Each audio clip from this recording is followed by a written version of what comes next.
नमस्कार, हमारा नाम है समरीन और आपने देखना शुरू कर दिया है लाइव सिटीज। देखिए, मुख्यमंत्री नीतीश कुमार की अध्यक्षता में हुई कैबिनेट की बैठक समाप्त हो चुकी है। आपको मालूम है कि इस बैठक की शुरुआत सुबह 11:30 बजे हुई थी और अब से कुछ ही देर पहले बैठक खत्म हो गई है। आपको ये भी मालूम है कि सभी की निगाहें इस बैठक पर टिकी हुई थी और बैठक खत्म होने के बाद कहीं खुशी है तो कहीं गम है। देखिए, बड़ा सवाल यही बना हुआ है कि आखिर इस बैठक में कौन से महत्वपूर्ण निर्णय लिए गए हैं। बैठक में बड़ा सवाल ये भी बना हुआ है कि विशिष्ट शिक्षक नियमावली पर मुहर क्यों नहीं लगी है। तो आज हम इन्हीं तमाम मौजूओं पर बातचीत करेंगे और इस मौजू पर बातचीत करने के लिए हमारे साथ सीनियर जर्नलिस्ट अरुण पांडे जी हैं। सबसे पहले बहुत शुक्रिया बात करने के लिए। बहुत धन्यवाद आपको भी। जैसा कि मैंने शुरू में ही कहा कि सभी की निगाहें बैठक पर टिकी हुई थी और इस बैठक के खत्म होते ही कहीं खुशी है कहीं गम है। क्या कुछ महत्वपूर्ण निकल कर आया? गम क्यों होगी, गम नहीं है, इंतजार का पल और समझिए कि दर्द भरा हो गया है। वो इसलिए मैं मान रहा हूँ कि आज की जो कैबिनेट है, दशहरा और दीपावली के बाद ये कैबिनेट हुई थी, एक पखवाड़े के बाद ये कैबिनेट हुई थी। इसमें दो महत्वपूर्ण बिंदुओं पर जिस पर कि लोगों की आशा भरी निगाहें टिकी थी कि इसमें जो राज्यकर्मियों का जुलाई से ड्यू है 4% डीए, वो उसका फैसला होगा।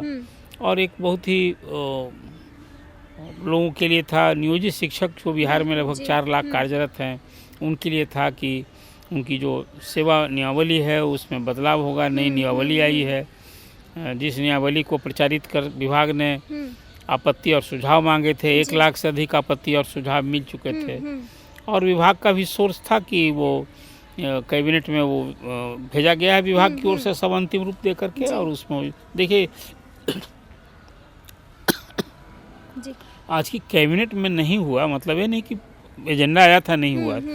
कैबिनेट में कोई विषय लाया जाता है, उसके पहले मुख्यमंत्री की सहमति होती है। तो मुझे लगता है कि नियोजित शिक्षक का जो मसला है वो ये 4 लाख वो एक बड़ा फैसला है।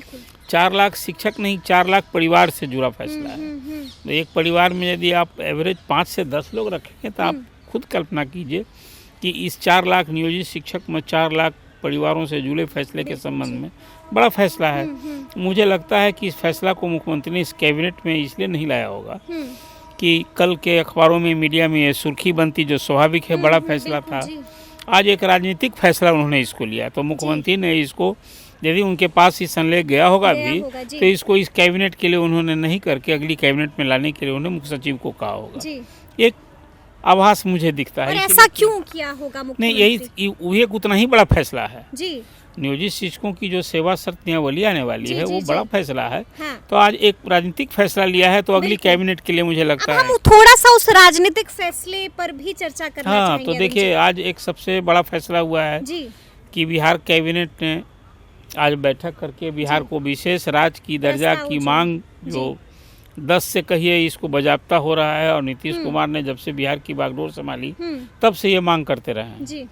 विभिन्न बैठकों में जितनी आज बड़ी बैठकें हुई केंद्र सरकार के साथ, चाहे वो नीति आयोग की बैठक हुई हो या उसके पहले योजना आयोग की बैठक हुई हो या वित्त आयोग के साथ बैठक हुई हो, तो उन बैठकों में बिहार सरकार ये मांग करती रही है कि विशेष राज्य का दर्जा मिला जाए। आज इस जो अभी जातीय गणना की रिपोर्ट आई है, जो मुख्यमंत्री ने की ही पहल से, आपसे चर्चा में मैंने वो भी कहा है कि पहली बार बिहार ने जातीय गणना कराई है और उस जातीय गणना के बाद उससे कई बातें उपजी हैं।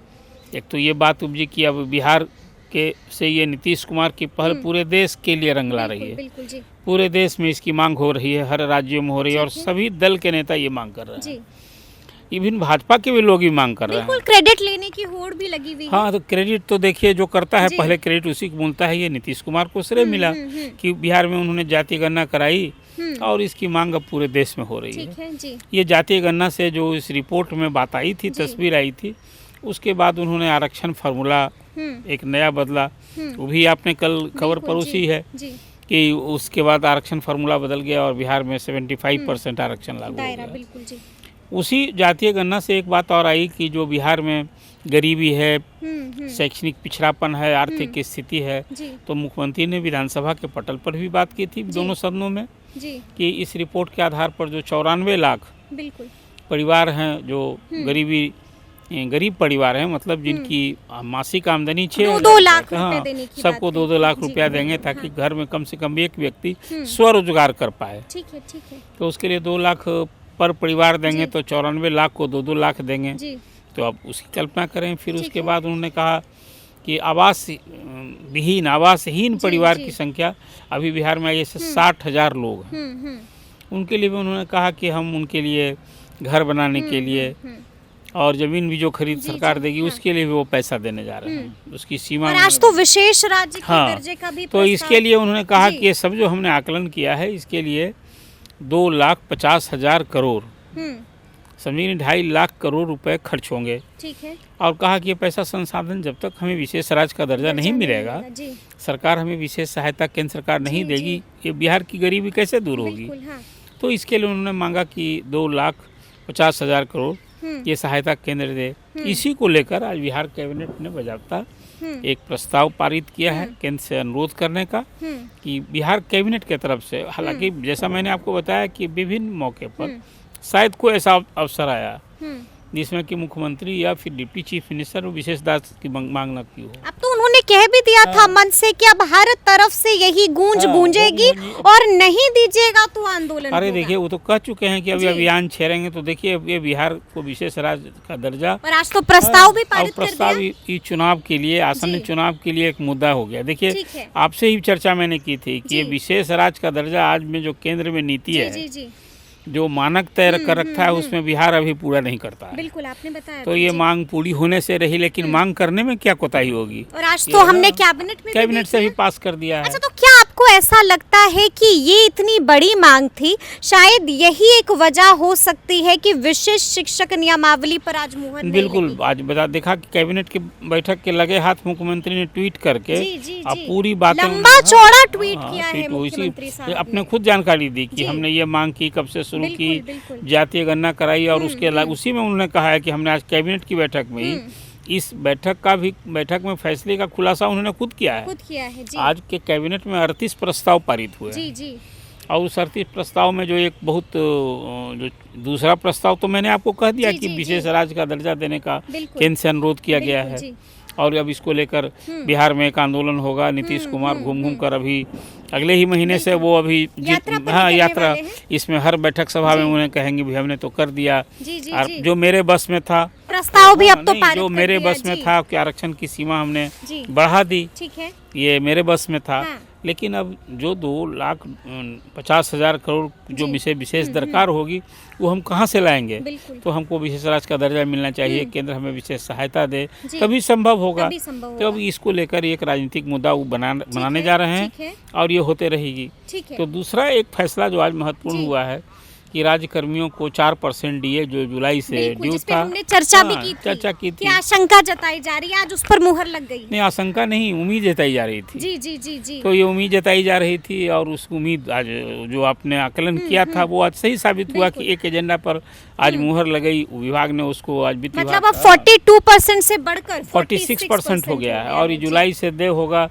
ये कर्मचारियों को तो अक्टूबर में ही केंद्रीय सरकार ने फैसला दे रखा था और ये पूरा जो दिसंबर का वेतन होगा उसके साथ जुलाई से जो ड्यू है 1 जुलाई से वो जो भी उसका 4% बढ़ा हुआ के हिसाब से 46% के हिसाब से वो जुलाई, अगस्त, सितंबर, अक्टूबर और नवंबर, मतलब ये नवंबर तक का जो वेतन दिसंबर का वेतन के साथ वो मिलेगा। नवंबर तो बीत गया और अधिसंघ विभागों में सब जगह वो वेतन पर्ची जो बनती है।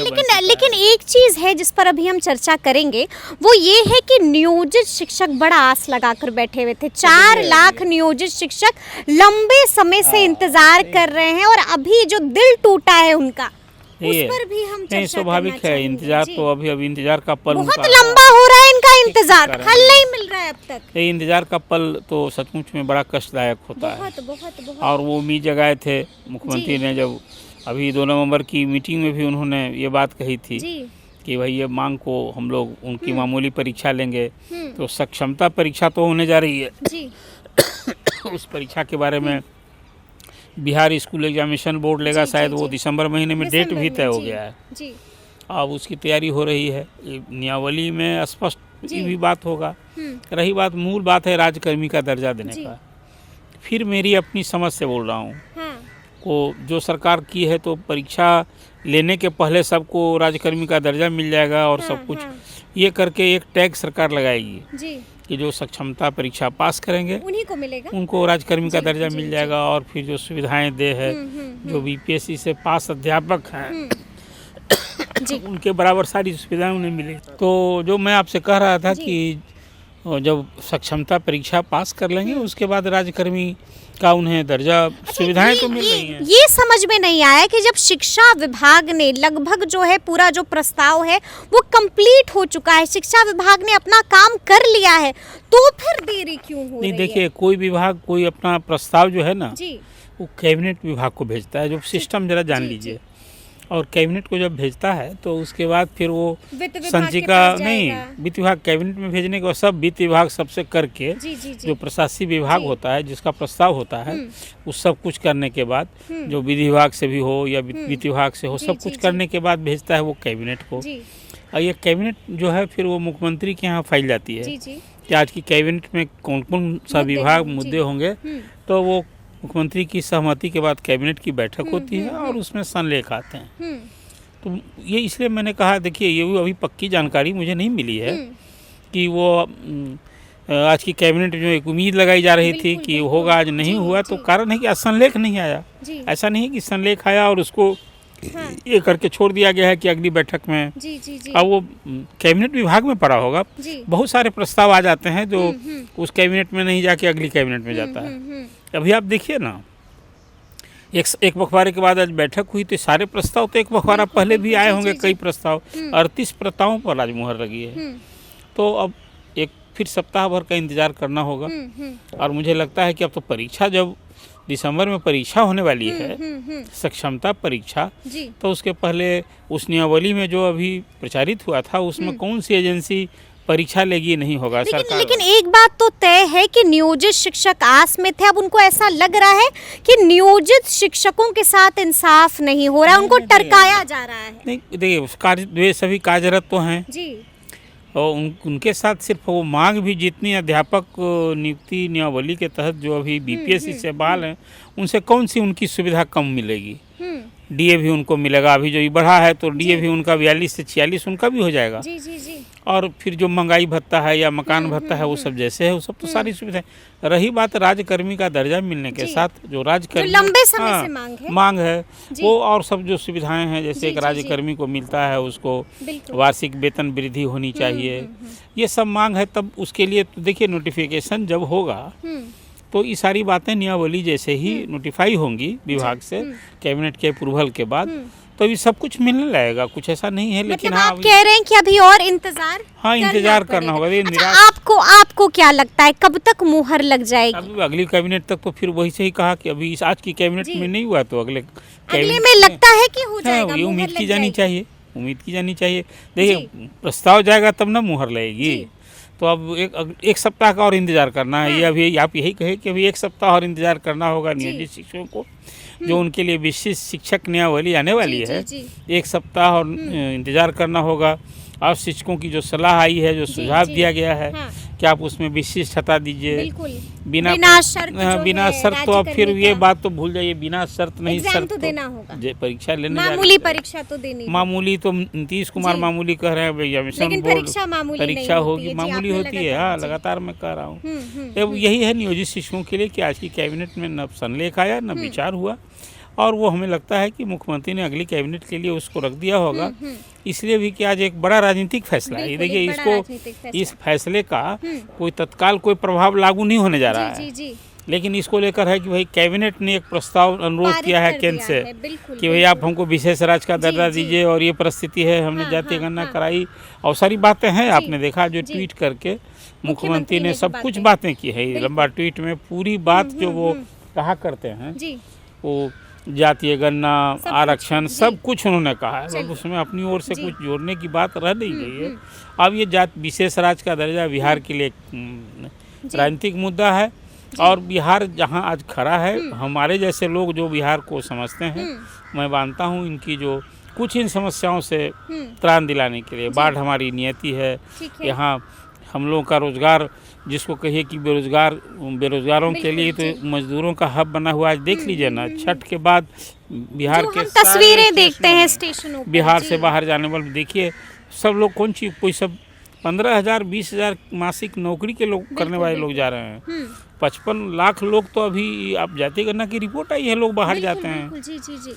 अब देखिए रोजी रोटी के लिए कहीं जाना कोई न बुराई है न कमी है, हमारे यहाँ नहीं है तभी तो लोग बाहर जाते हैं। लेकिन बड़ी बात देखिए कितनी खबरें ऐसी आई, आपने देखा अभी कोरोना के पीरियड में बिहार आने लौटने वाले लोगों की संख्या जिस ढंग से 30 लाख से अधिक, दर्दनाक तस्वीरें थी, लेकिन यहाँ से जाने वालों की संख्या कितनी गाड़ियां बिहार से खुली थी। बिल्कुल, लेकिन बड़ी बात यही है कि आज कैबिनेट में जो मुहर लगी है उस पर भी हमने बातचीत की है, किन एजेंडों पर मुहर लगी है, और हमने आपको बताया है कि नियोजित शिक्षकों को थोड़ा इंतजार, थोड़ा सब्र, थोड़ा धैर्य और रखना होगा। तो अब देखना है कि नियोजित शिक्षकों के हक में जो फैसला आने वाला है, यानी कि विशिष्ट शिक्षक नियमावली पर मुहर कब लगती है, ये भी अब आने वाला वक्त ही तय करेगा। लेकिन ये पूरी बातचीत आपको कैसी लगी है, कमेंट करके हमें ज़रूर बताइएगा। तो इस तरह के तमाम अपडेट्स के लिए ऐसे ही हमारे साथ बने रहिएगा और देखते रहिएगा लाइव सिटीज़। बहुत शुक्रिया।